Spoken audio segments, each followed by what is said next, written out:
Pemirsa, kita akan perbarui informasi pasca banjir dan longsor di Sumatera. Ada jurnalis Berita 1 Ricky Harahap dan juru kamera Hilman Prayitno yang saat ini berada di Aceh Tamiang, Provinsi Aceh.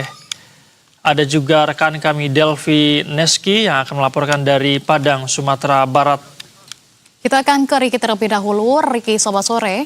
Ricky, bagaimana untuk kondisi terkini di Aceh Tamiang? Apakah saat ini kondisi di sana sudah mulai pulih atau seperti apa, Ricky?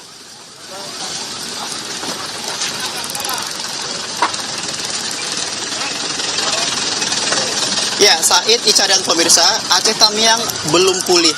Listrik masih padam.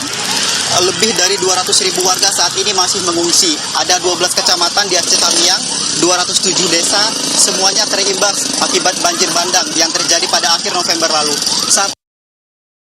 Saat ini rusak berat tidak bisa lagi ditempati. Terlihat material lumpur masih menenggelami rumah warga. Tentu butuh waktu untuk diperbaiki, untuk dipulihkan. Mereka tidak bisa berbuat banyak.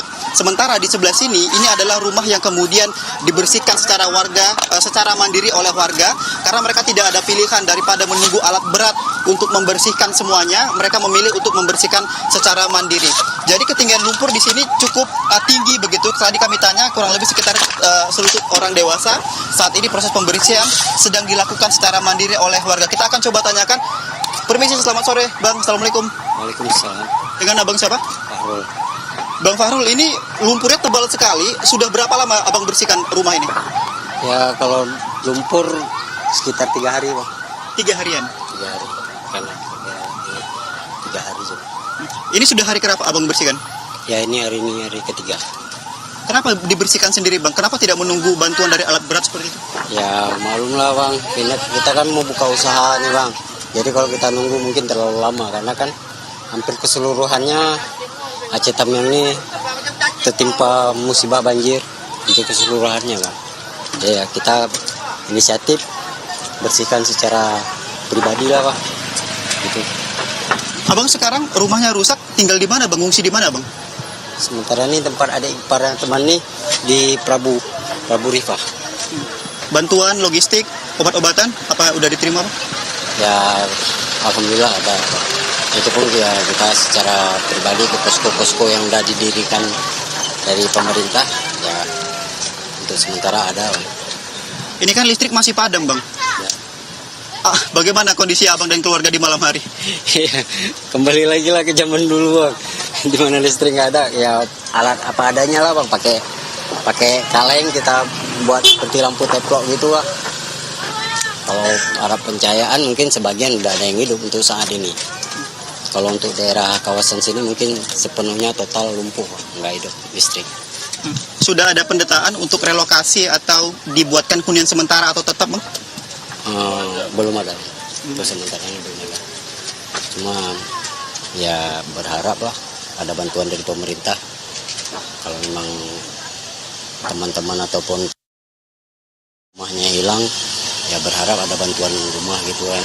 Kalau misalnya rumah-rumah yang ya seperti ini, bantuan dari inilah bahan-bahan bangunan gitu, seng, karena pada umumnya hancur semua seng, asbes.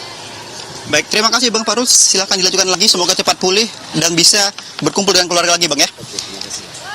Jadi rumah Bang Fahrul ini berada di desa Kuala Simpang, tepatnya di Kabupaten Aceh Tamiang. Jaraknya dengan Sungai Tamiang ini sangat dekat sekali ke rumah Bang Fahrul, sehingga ketika kejadian banjir ini menenggelamkan dan juga merusak rumah Bang Fahrul dan juga warga lainnya. Sementara yang Anda saksikan di layar, ini juga adalah salah satu tiang listrik yang terimbas rusak parah dan tidak bisa digunakan lagi. Itulah mengapa listrik di Tamiang saat ini belum juga menyala. Jadi masyarakat di Tamiang, kalau bisa kami gambarkan kondisinya seperti hidup di dalam kegelapan begitu. Pagi hari mereka bangun, kemudian berusaha untuk membersihkan rumah, mencari logistik, mencari bantuan. Di malam hari tidak bisa beraktivitas apa-apa, hanya mengandalkan kayu bakar yang dibakar di depan rumah, kemudian pencahayaan seadanya, karena memang listrik di Aceh Tamiang saat ini masih mati. Said. Baik, Ricky, hari ini informasinya Presiden Prabowo juga berkunjung ke Aceh. Ada informasi apa dari sana? tadi Presiden Prabowo Subianto sekitar 30 menit mengunjungi pengungsi yang berada di Jembatan Kuala Simpang. Di sana kurang lebih sekitar 300 kepala keluarga yang mengungsi di posko pengungsian tersebut. Di hadapan pengungsi, Presiden Prabowo Subianto meminta maaf jika pemerintah dinilai belum maksimal dalam menangani bencana di Aceh, khususnya di Aceh Tamiang. Mengingat memang saat ini listrik juga belum menyala di Aceh Tamiang. Tetapi Presiden Prabowo meyakinkan masyarakat bahwasanya pemerintah hadir, pemerintah akan membantu masyarakat yang terdampak dari longsor, banjir dan juga longsor yang berada di Aceh. Kemudian Presiden Prabowo menekankan kepada masyarakat, mengajak masyarakat untuk menjaga kelestarian lingkungan dengan cara tidak menebang pohon secara sembarangan. Dalam hal ini Presiden menginstruksikan pemerintah daerah untuk bisa mengawasi segala aktivitas yang berpotensi merusak alam. Tidak hanya itu, Presiden mengucapkan terima kasih juga kepada masyarakat Tamiang karena memang sejak awal ketika musibah ini terjadi, Presiden Prabowo berencana memang untuk mengunjungi Aceh Tamiang, tetapi karena satu dan lain hal, akses terputus sehingga baru kali inilah Presiden bisa mengunjungi masyarakat di Aceh Tamiang. Jadi total ini merupakan kunjungan ketiga Presiden Prabowo di Aceh. Setelahnya Presiden Prabowo mengunjungi Aceh Takengon di Aceh Tengah dan juga mengunjungi pengungsi yang berada di Benar Meriah. Di Aceh Takengon tadi yang kami soroti adalah Presiden Prabowo Subianto memastikan kepada masyarakat yang rumahnya rusak, yang tidak bisa ditempati lagi, pemerintah akan hadir dengan memberikan hunian sementara dan juga hunian tetap. Tetapi perlu waktu, perlu proses, anggarannya sudah dialokasikan sehingga meminta masyarakat untuk bersabar agar masa sulit ini, masa-masa pemulihan bisa selesai dan masyarakat bisa kembali hidup dengan normal. Said. Baik, Riki, kita tahan dulu, kita akan mendengarkan juga dan juga melihat laporan dari Delvi Naski di Sumatera Barat. Delvi, bagaimana untuk kondisi terkini di Sumbar pasca bencana banjir dan tanah longsor dan juga warga yang terdampak mengungsi ini butuh bantuan apa saja bagi mereka saat ini, Delvi? Ya, Anissa, hari ini tim SAR gabungan terus melakukan pencarian terhadap korban yang belum ditemukan. Nah, saat ini tim SAR melakukan penyisiran di daerah Palembayan dan Padang Panjang dan termasuk Kota Padang. Di Palembayan tadi siang ditemukan potongan tubuh yang ada di Palembayan.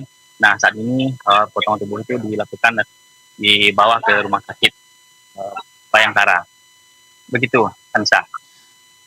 Baik, Delvi, terima kasih atas laporan Anda. Kita akan update lagi nanti. Untuk sementara terima kasih. Hati-hati di sana, selamat kembali bertugas. Tadi juga ada Ricky Harahap dari Aceh. Selamat kembali bertugas teman-teman. Selamat sore.